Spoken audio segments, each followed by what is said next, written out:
Well, it is Friday, so as you know, my name is Jill, and this is what we're calling for now the Road Crew Chronicles, where we kind of catch up for the week. I like doing this once a week where I talk to you instead of just about something. And so I wanted to just take a pause. As you know, this week I have shifted into a new format. I don't have my fake background up, but I thought it was just a nice way to kind of take away from the distraction of what's really going on in the horse trailer. And no, the irony was not lost on me that the fake background was blowing in the wind while I was talking to you about fake things. So I only have so much control over the situation here. It's very limited. Even as we speak, the wind is starting to kick up on cue. But so I just wanted to take a pause. I wanted to kind of give you an update on where this is going, and just sort of do a check-in and see, you know, first I just wanted to say the comments have been really good. I'm going to talk about the comments again in just a moment. So that's been really excellent. So I appreciate all the feedback that you've given in the comment section over the videos this last week. And, you know, this morning as I was thinking about, you know, what I wanted to say to you and how I see this moving, and we're also having some atmospheric shifts, and so I was, you know, writing about kind of this pressure that's going on right now in terms of we have monsoon season here in New Mexico, and so the pressure shifts, and it feels like a heaviness. There's a little bit more humidity. All the negatives without the positive of the rain itself, but fingers crossed one of these days it hopefully will finally rain. But it sort of is a good metaphor or analogy for what I'm trying to do here. And within some of the comments, I think you guys really reflected what I'm trying to do. And, you know, in thinking about it, I've been trying to do it for a long time in this format without any kind of real success. And as a recap, you know, it was about a year ago this time when the views started to pick up for whatever reason here. Who knew? But I really have spent the last year, like I've told you, kind of thrashing around, not really knowing where I wanted to go, what I wanted to talk about. You know, I was trying to talk about things I thought would get views. Sometimes that worked, sometimes it didn't. Then I just did a major reversal in March and completely crashed the channel to the point where now I'm kind of starting over. It's the good news, the bad news. I'm almost back to where I was, except for the subscribers, a year ago. And I don't know about you, but that is a repeating pattern in my life. But this time I feel much more clear about what I want to hold on to. And the reason I'm calling this, you know, this title about the hardest road to travel is, and you mentioned this in some of your comments, how hard it is to do the right thing. And I think that at my core, what I really have been trying over and over to do is how do we support the people who are just trying to do the right thing, because it's not popular, there's no reward, nobody gets excited for you. And one of the things, you know, I've really noticed in my own life is the older I get, the deeper the appreciation I have for people who just show up and do the right thing. When nobody says thank you, nobody even acknowledges. In fact, most people just get upset with you. And the right thing, you know, show up for work to get the utilities on, you know, show up as a parent to keep your kids fed, you know, show up at the local school board or the local town council where everybody's mad at you all the time, but you just keep showing up and doing the right thing.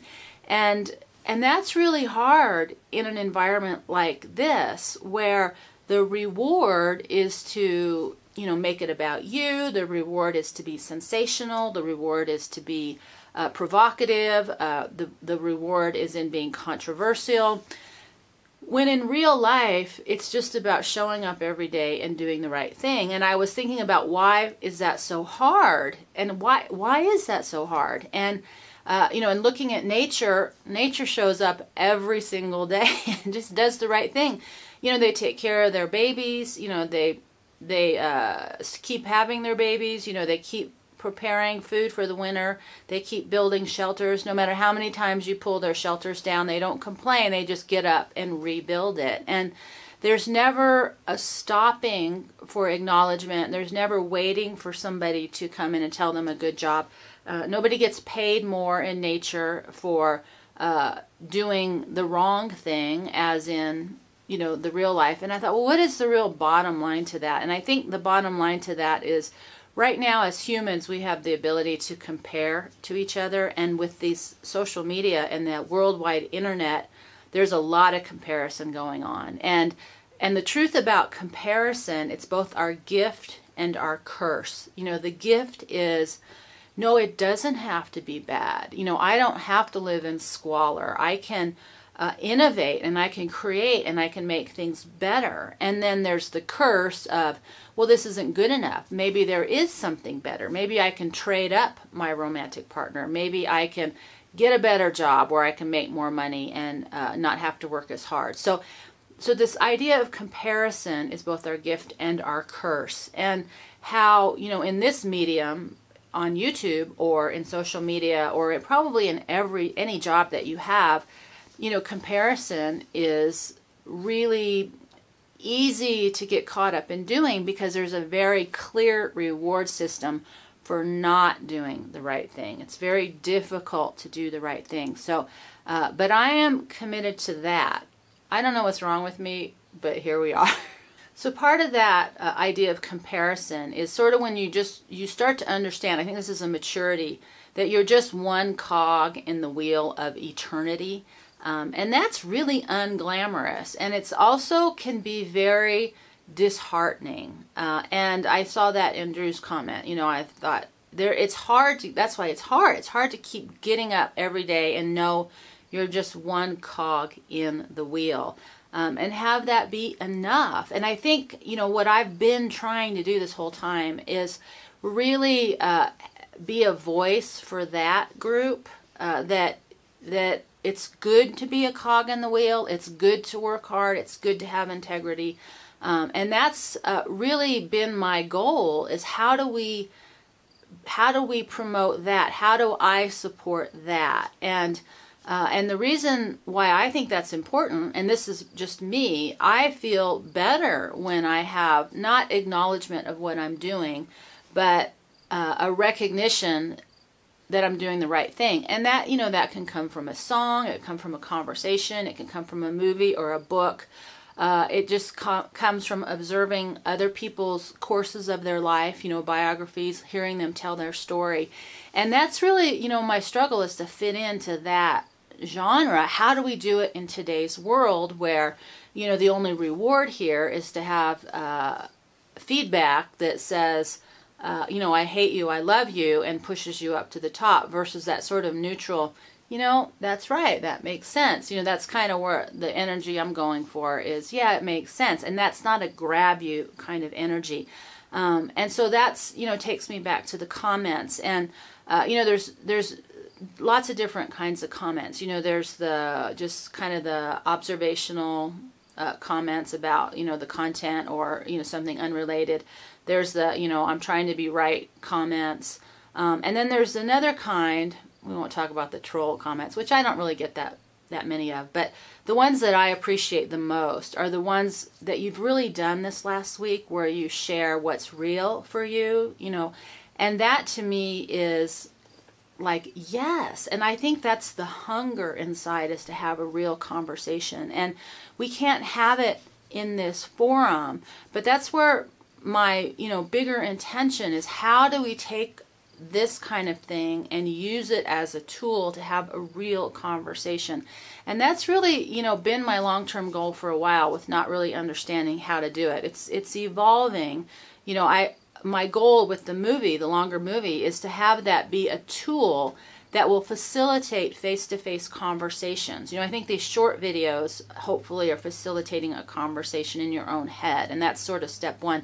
Step two is how to have a real conversation in a group, because I think the picture that I keep carrying with me is just sitting around a campfire having a conversation with no distractions but the campfire. And I just feel like there's a core hunger for that kind of connection. And when we get that kind of connection, to me, that feels like the reward of doing the right thing, of doing all the hard work, and then sort of the letdown and relaxing and meeting people of like mind and who live close by, and that you'll have a long-term connection with. I think that's the most important thing, is that it needs to be local so that we can have a long-term connection. You know, these kinds of things, or email relationships, that's not enough. And I recognize that, you know, and that's my struggle. I know this isn't enough. And so how can I facilitate that? So that's really this purpose and this goal that I have in the long term. So I just want to, you know, say I appreciate those of you who are sticking with me here. I feel like we're down to the hardcore group that is still showing up, even though I may not be showing up anywhere on YouTube. And so there's just a couple things, you know, I want to add to that. One of the things that might be helpful, I'm not sure, is the artificial intelligence is looking at who you watched before and after me and seeing if there's a connection there. And when it can make a connection, then it can hopefully someday move me into the recommended suggestion, which is really where all the new viewers come from, is that suggestion that comes up on the side. So if you can watch me at some point in between other people that you like, that you think are kind of similar, I know that's a big ask, but we'll just ask that. I think would be really helpful. My goal is to do hopefully 3 to 4 videos per week right now. They won't be, right now my goal is to do sort of the foundational stuff in terms of, you know, what I'm trying to establish as my keywords, what I'm trying to establish as my core message, which is really, you know, what we've talked about, this idea of taking back love, which isn't, you know, something YouTube recognizes. So I'm having to do that in a different kind of way. So that's what a lot of these videos for the next couple weeks are probably going to be about. And then I hope to move more into applying that to the current events, you know, to how do we apply that to the bigger picture and also personally. And then the same thing with the website and some of the other stuff. Someday I'll start doing other social media.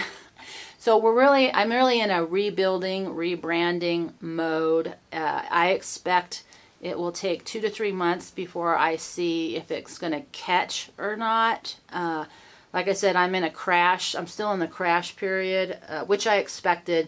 It's a little frustrating, but at this point, at least I am starting from my feet. I feel like my feet have touched the bottom, and so either I'll be hanging out there or I'll be able to push up and see what happens next. So that's kind of an update about what's happening. Again, I just really appreciate the comments for those of you who are sort of digging deep and sharing what's real. I have mixed feelings about you sharing personal things on this format, but I just I can really tell the difference between the last few months and what you've been talking about this last week. So thank you to the hardcore people who are still here and having patience and a little bit of faith in me that this will go somewhere. Even if it doesn't, I will know that at least I went down trying to do the right thing. And whether that's the right thing that the world needs or not, again, I like to have reinforcement that I'm not crazy, and that getting up every day and just pushing forward even when the world says, you know, nothing about it. To me, that makes me feel better, and so that's what I'm trying to offer to you. Just another voice that says, yes, the road that you're traveling is hard, but when you're doing the right thing, we're all just one cog in the wheel of eternity. And looking back on a life well lived, doing the right thing, I think will be its own reward. Even if we didn't have the kinds of success or didn't get our dreams met, maybe in the way we thought we wanted, I think there's a lot of value in that. So that's a little update. But before we go, we're going to take one good deep breath, as I think I'll do this again. I hope you rise with the sun in your eyes, love in your heart, feet firmly on the ground. Because I'm walking on survival road. I'm not sure which road you're walking on, but my goal, stay human, live free, and die wild. And with that, we'll see you next time.